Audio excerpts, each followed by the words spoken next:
Halo, selamat siang mahasiswa program studi pendidikan khusus yang Ibu banggakan. Ketemu lagi kita saat ini dalam mata kuliah tes psikologi. Dalam mata kuliah ini, Ibu bersama dengan Bapak Dr. Andes Syahrir Nuhamidin, Magister Pendidikan sebagai penanggung jawab. Dan Ibu sebagai tim saat ini akan menjelaskan kepada Anda semua tentang salah satu materi dalam mata kuliah ini, yaitu pengantar tes psikologi. Jadi Ibu harapkan Anda untuk mengikuti penjelasan Ibu saat ini mulai dari awal sampai akhir, dan nantinya dalam setiap pembahasan Ibu akan mengajukan beberapa pertanyaan yang harus Anda jawab dan Anda kerjakan dan nanti dimasukkan kepada Ibu sebagai salah satu tugas. Selamat mengikuti.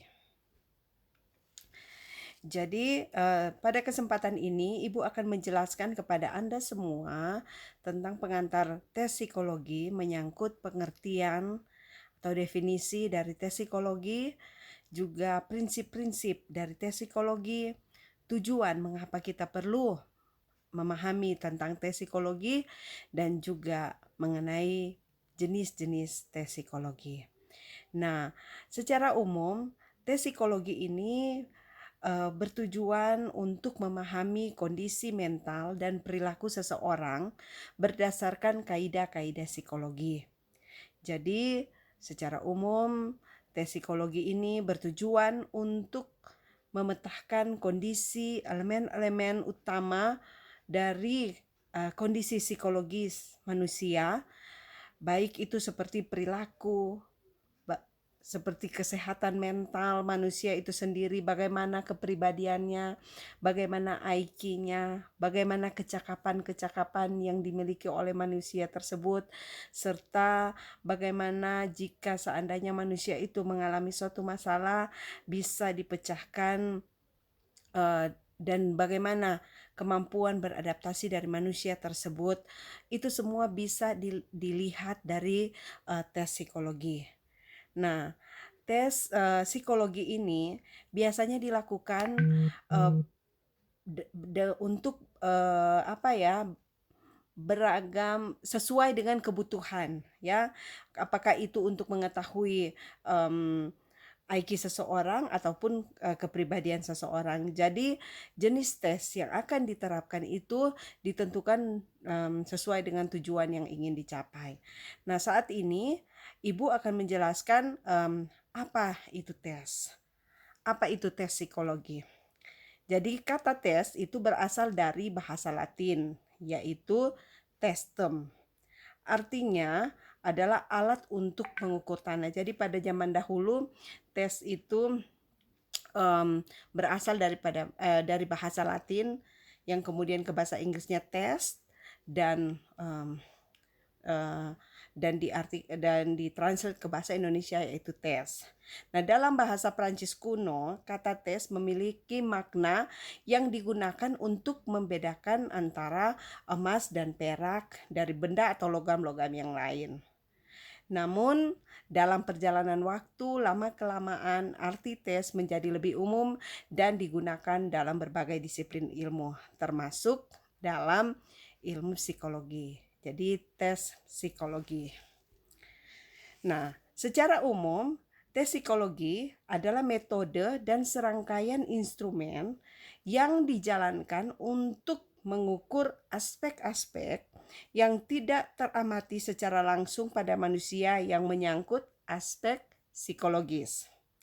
Jadi, tes psikologi ini adalah metode dan serangkaian instrumen. Jadi ada instrumen sebagai alat ukur untuk tes ini. Jadi untuk mengukur aspek-aspek yang tidak teramati secara langsung pada manusia yang menyangkut aspek psikologinya. Nah, tes psikologi ini menggunakan konstruksi tertentu untuk mengukur kondisi tertentu pada manusia. Jadi sebagai contoh, Ibu kasih contoh ya, untuk tes yang dilakukan untuk mengukur IQ pada manusia. Nah, IQ merupakan konstruk yang digunakan untuk mengukur kemampuan kognitif manusia. Jadi, tes IQ untuk mengukur kemampuan kognitif manusia. Jadi pengukuran yang dilakukan dengan memberikan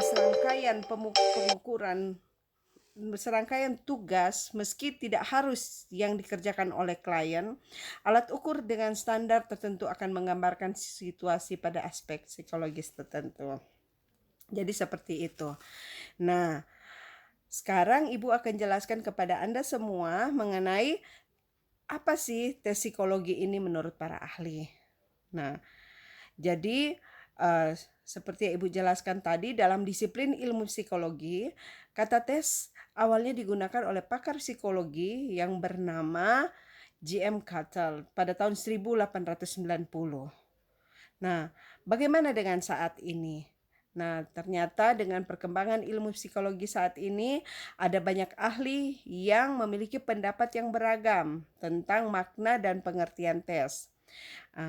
Pada kesempatan ini, Ibu akan memberikan beberapa pengertian tes psikologi dari beberapa ahli, dan Ibu harapkan Anda juga nantinya akan menambah wawasan ini. Jadi, Philip Harriman pada tahun 1963 merumuskan bahwa tes adalah any task for series of tasks that yield a score which may be compare score made by other individuals. Jadi adalah beberapa tes yang dilakukan dalam bidang psikologi untuk melihat bagaimana skor dari individual tersebut. Nah, Peters and Schweitzer pada tahun 1974 mendefinisikan arti kata tes sebagai suatu prosedur atau langkah-langkah yang sistematis untuk mengobservasi tingkah laku individu dan menggambarkan tingkah laku itu melalui skala angka atau sistem kategori. Jadi dari Peter and Schweitzer.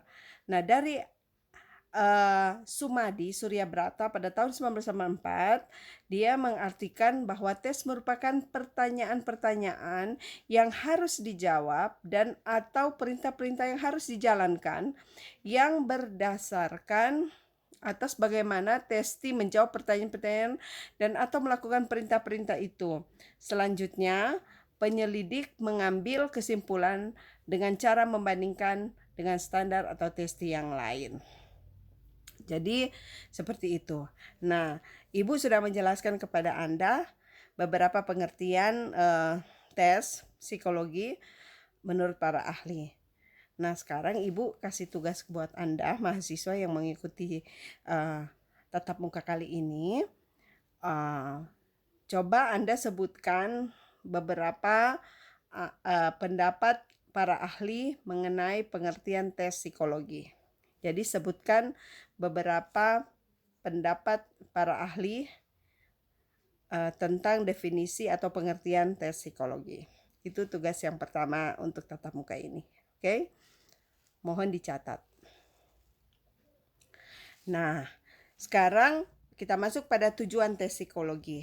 Jadi, tujuan tes psikologi ini pada umumnya yaitu untuk mengetahui, seperti yang sudah dijelaskan tadi, untuk mengetahui tingkat intelijensi seseorang, juga untuk mengetahui bakat seseorang, untuk mengetahui minat seseorang, dan untuk mengetahui bagaimana kepribadian seseorang. Ya, ini ada 4 tujuan besar dari tes psikologi. Nah, untuk prinsip dari tes psikologi ini ada 5 hal. Nah, sebelum kita masuk pada prinsip, ada juga pertanyaan yang Ibu mau sampaikan kepada Anda menyangkut tujuan. Jadi seperti yang kita ketahui bahwa ini ada 4 hal pokok yang menjadi tujuan dari tes psikologi, yaitu mengetahui tingkat intelijensi, mengetahui bakat, mengetahui minat, mengetahui kepribadian seseorang.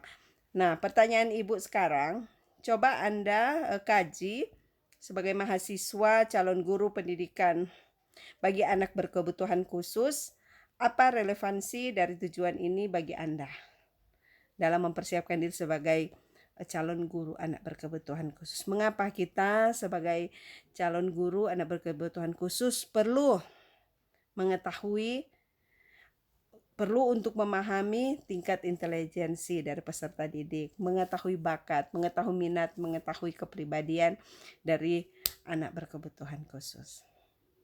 Ya, itu pertanyaan Ibu yang kedua. Saat ini kita masuk pada prinsip tes psikologi. Jadi prinsip-prinsip tes psikologi itu pada dasarnya itu ada 5, yaitu ada standarisasi, ada objektivitas dalam penilaian, adanya norma pengujian, adanya reliabilitas, dan adanya validitas. Nah, untuk standarisasi alat ukur psikologi ini, yang dimaksudkan dengan standarisasi itu adalah konsistensi dalam penerapan alat ukur perlu dilakukan selama proses tes psikologi dijalankan. Jadi ada standarisasinya. Jadi ada konsistensi juga mencakup standarisasi pada pemberlakuan prosedur, langkah dan mekanisme pelaksanaan hingga penilaian. Jadi tes psikologi ini perlu dijalankan pada lingkup yang sama jika dilakukan secara massal untuk menghasilkan gambaran yang setara. Jadi tidak sembarangan kita untuk melakukan tes psikologi. Jadi semua ada standarisasinya. Jadi misalnya untuk tes intelijensi itu sudah ada standar tes yang sudah diuji. Jadi bukan sembarang kita mengukur dan mengatakan bahwa oh anak ini termasuk pada anak yang misalnya intellectual disabilities. Tidak seperti itu. Semua ada standarisasi alat tes, alat ukur tes psikologi. Dan yang kedua, prinsip yang kedua itu ada objektivitas dalam penilaian.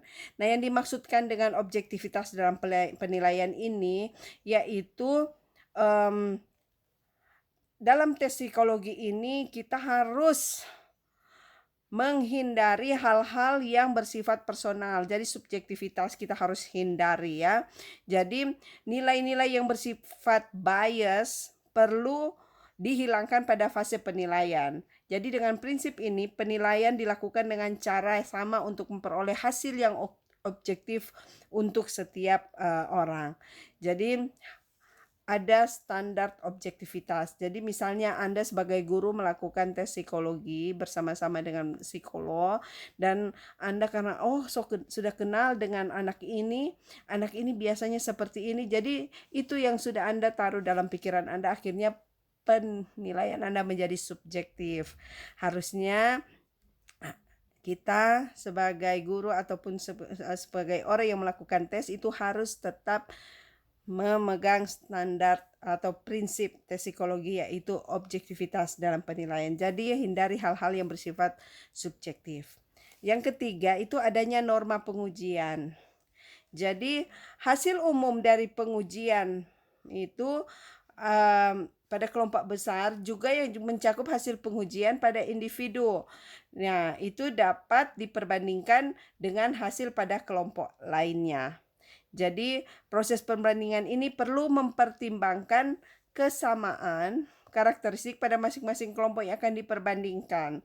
Jadi proses ini memerlukan penentuan dan konstruksi referensial yang menjadi acuan dalam membedakan hasil tes pada kelompok yang berbeda. Jadi misalnya Anda akan melakukan tes bagi anak-anak berbakat misalnya di sekolah A. Dan Anda akan juga melakukan tes psikologi bagi anak-anak berbakat di sekolah B. Maka ketika Anda melakukan hal tersebut dengan alat tes yang sama, itu harus betul-betul pengujiannya itu harus dapat diperbandingkan dengan kelompok lain. Jadi proses perbandingan ini perlu melihat kesamaan karakteristik. Jadi dengan alat yang sama, alat ukur yang sama pada karakteristik yang sama. Misalnya bagi anak berkebutuhan khusus, misalnya yang tunarungu dengan anak tunarungu. Jadi seperti itu. Jangan alat tes untuk anak berbakat Anda pakai untuk anak yang lain, yang misalnya yang mengalami ketunaan, tidak boleh, atau anak yang reguler. Jadi harus adanya norma pengujian. Jadi ada aturannya, bukan asal semau gue. Nah, yang keempat, prinsip yang keempat itu adalah reliabilitas. Jadi alat ukur itu harus menunjukkan performa yang konsisten setelah diberlakukan atau digunakan pada beberapa tes yang menggunakan alat ukur yang sama. Jadi harus reliable. Dan yang kelima, prinsip yang kelima yaitu validitas. Jadi alat ukur tes itu, tes psikologi itu harus valid. Nah, validitas ini bermakna kesesuaian antara penggunaan alat ukur dengan tujuan pengukuran itu sendiri. Mengingat satu alat ukur memiliki tujuan dan lingkup pengukuran, maka alat ukur harus dapat digunakan pada konteks yang benar. Jadi alat ukur itu harus digunakan pada konteks yang benar, ya. Jadi harus ada kesesuaian antara penggunaan alat ukur dengan tujuan pengukuran itu sendiri. Jadi inilah yang menjadi 5 prinsip tes psikologi, seperti itu. Nah, Ibu kira untuk mata kuliah, untuk materi pengantar tes psikologi ini, Ibu rasa sampai di sini dulu, dan nanti kita akan lanjutkan dalam WhatsApp group dan juga dalam Zoom meeting kita untuk diskusi lebih lanjut. Jadi dengan materi yang Ibu sampaikan ini, kiranya Anda sebagai mahasiswa bisa memahami apa itu tes psikologi dan juga bisa memperbandingkan beberapa pengertian tes psikologi menurut para ahli. Ya. Yang kedua, tujuan dari tes psikologi dan relevansinya bagi kita, bagi Anda mahasiswa, calon guru, anak berkebutuhan khusus. Mengapa Anda sebagai calon guru anak berkebutuhan khusus perlu memahami tentang tes psikologi? Dan yang ketiga, kita telah belajar bersama-sama tentang prinsip-prinsip dari tes psikologi. Jadi ada 5 prinsip tes psikologi, yaitu standarisasi, ada objektivitas, adanya norma pengujian, adanya reliabilitas dan validitas. Ya. Ibu harapkan ini menjadi perhatian kita semua, dan jangan lupa untuk menjawab pertanyaan yang sudah Ibu ajukan tadi. Jadi ada 2 pertanyaan, yaitu pertama, jelaskan beberapa definisi para ahli mengenai tes psikologi, dan yang kedua, mengapa ya Anda sebagai guru, calon guru bagi anak berkebutuhan khusus perlu memahami tentang tes psikologi. Oke, nanti kita lanjut di WhatsApp group. Jadi tetap semangat walaupun saat ini kita dalam masa pandemi COVID-19, tidak akan mengurangi semangat Anda ya untuk tetap belajar, tetap semangat ya, dan tetap mau terus meningkatkan diri dengan banyak membaca buku dan juga aktif dalam mengikuti perkuliahan-perkuliahan yang ada. Oke, sampai bertemu lagi pada tatap muka selanjutnya. Salam sehat.